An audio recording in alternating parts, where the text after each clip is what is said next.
Never guess who's on Kevin Durant's top 5 hoopers all time. Kevin Durant was recently on the Out the Mud podcast, and they asked him who his top 5 hoopers all time are. This was his list. I'm gonna go Kyrie at the 1. So I'm gonna go Kobe at my 2. I'm gonna go T-Bag at my 3. I'm gonna have to play 4 since it's my team.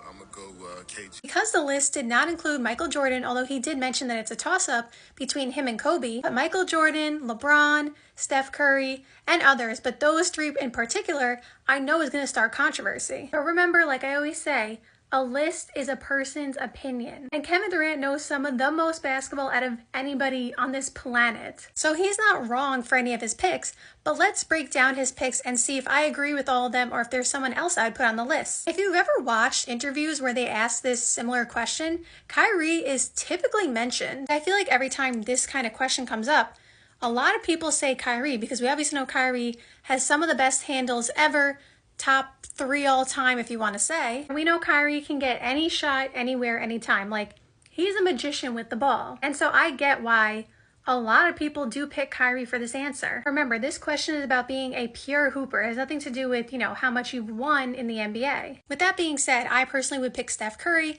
although again, I don't think Kyrie's a bad choice, but Steph Curry is the greatest shooter of all time. That goes without saying. But Steph Curry, by the way, has almost as good of handles as Kyrie Irving. People are so mesmerized by his shooting ability. He can handle the ball similar to Kyrie. Now, I think Kyrie is slightly better, but I don't think Steph is that far behind. In addition, Steph Curry is also one of the best at finishing at the rim, which is something that Kyrie also is very good at. So I feel like they both do a lot of, things the same very well. I also do feel like people will make arguments for Allen Iverson, and I do think he could be in that conversation. At the 2, he said Kobe Bryant. I don't have any disagreements here because, again, he said it's a toss-up between him and Michael Jordan. So really, it's just pick who you want. Because if you pick Michael Jordan, a lot of people believe he's the greatest of all time, including me. And so I guess because I believe he's the greatest, I would pick him too.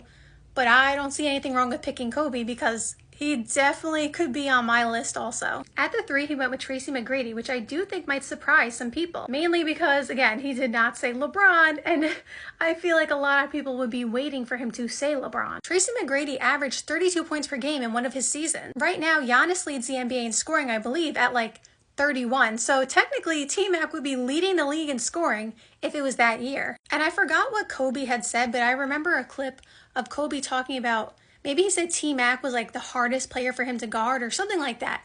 There was some kind of clip about Kobe talking about how special T-Mac was. I'll have to find it after this video, but if Kobe is giving you your props like that, then clearly you're doing something right. For me personally, and this may be controversial to some people, especially given the fact that I was not alive to watch him play, but everything that I do know about him and all the highlights I've seen and all the stories we've heard about him, I think I might put Larry Bird at my 3. Larry Bird was a great shooter, so we don't have to worry about the shooting aspect. Larry Bird could pass the ball, he could rebound the ball, he could literally do everything you need him to do on the court. And the one thing that everybody says about him is when he's on the court, he's going to make sure he wins. And that's me putting it nicely. If you've heard the stories about Larry Bird, about how he'll say, I'm going to do this move, try to stop me, and then he'll do that exact move. Or there was one game where he played with his non-dominant hand just for fun, and still I think dropped 40 that game. That's the kind of stuff he did. So while I don't have any live, me watching him to back up my reasoning, like I said, all the stuff I've heard and seen from him, I feel like I want Larry Bird on my team because he can hoop. If I need, someone to hit a clutch bucket or someone to do something, right? I can trust him. At the 4, he went with himself, and I am not disagreeing there. And it's not because he made this list. Whether or not he did, I would have put him on there. Because Kevin Durant is one of the most pure shooter scorers we've ever seen. He's so efficient with it. That's the insane part. He'll come back from injury and will drop 30 on 60% shooting. It'll be as if he never left. Draymond Green talked about it one time, that Kevin Durant practices at game speed. So he's not taking practice shots and going slow.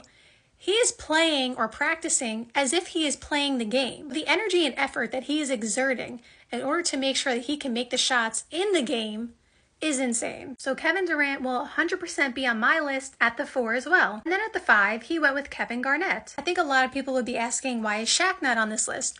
or Kareem, or maybe Hakeem Olajuwon. I'm sure Tim Duncan will get some mentions as well. So like, there are a lot of great centers, in NBA history. I think Hakeem Olajuwon might be the pick for me, but also Shaq is really hard to say no to. The reason I feel like I might go with Hakeem Olajuwon over Shaq is because Shaq has even talked about it himself, how Hakeem Olajuwon would like get him on the court. And what I mean by that is Hakeem Olajuwon's footwork, like Shaq, by the way, had really good footwork for a big man, but Hakeem Olajuwon's footwork was supposedly like super incredible. And the reason I say supposedly is because, again, I was not watching basketball when Hakeem Olajuwon was playing, so I didn't get to see it live. But I'm saying again, the highlights, the stories I've heard, all those kind of things. Hakeem Olajuwon was that guy. Awesome defender, carried his team and helped them win 2 championships in the 90s. And obviously, like I said, had great footwork, could get it done offensively and defensively. And while Shaq may be the most dominant center of all time, and again, I might pick him too, it's really a tough choice for me. Shaq was not as good of a defender as Hakeem Olajuwon. And Hakeem Olajuwon, by the way, is the only player in NBA history to win MVP, Defensive Player of the Year, and Finals MVP in the same season. And again, because this is a pure Hoopers list, we are not talking about, again, who won more, because obviously Shaq won more rings than Hakeem Olajuwon. But if I'm doing a starting 5 and I gotta make sure I have some defenders on this team as well, because I'm trying to think all around as well, Hakeem Olajuwon is that guy. So now if we go through my list, let's think about it. We have the greatest shooter of all time, so he's gonna space the floor for us, in addition to all the other things he does. But I'm just saying, like, he's going to space the floor, so we know there's going to be room for everybody to move around. Also, the fact that Steph is unselfish with the ball, and he'll be running at all times, so there will never be a moment where the defense is sleeping. Then at my 2, like I said, Michael Jordan, I mean, no explanation, greatest of all time. And then Larry Bird at the 3, like I told you, more spacing, because again, he could shoot the 3, but he also is going to do all the little things for us. And again, if we need a clutch bucket, I mean, we have Michael Jordan, other players who are clutch, but like, we have Larry Bird too. And we got Kevin Durant at the 4, like we said. Another shooter, but a scorer who can get any shot he wants at any time, and he can score over anybody because he is so tall and has such long arms. So there's no defender that's going to block his shot. And then Hakeem Olajuwon will make sure we are steady on defense as the anchor of our defense. And also, again, he's going to get it done in the paint. Nobody's going to be able to stop him. So let me know in the comments down below who your all-time Hoopers top 5 are.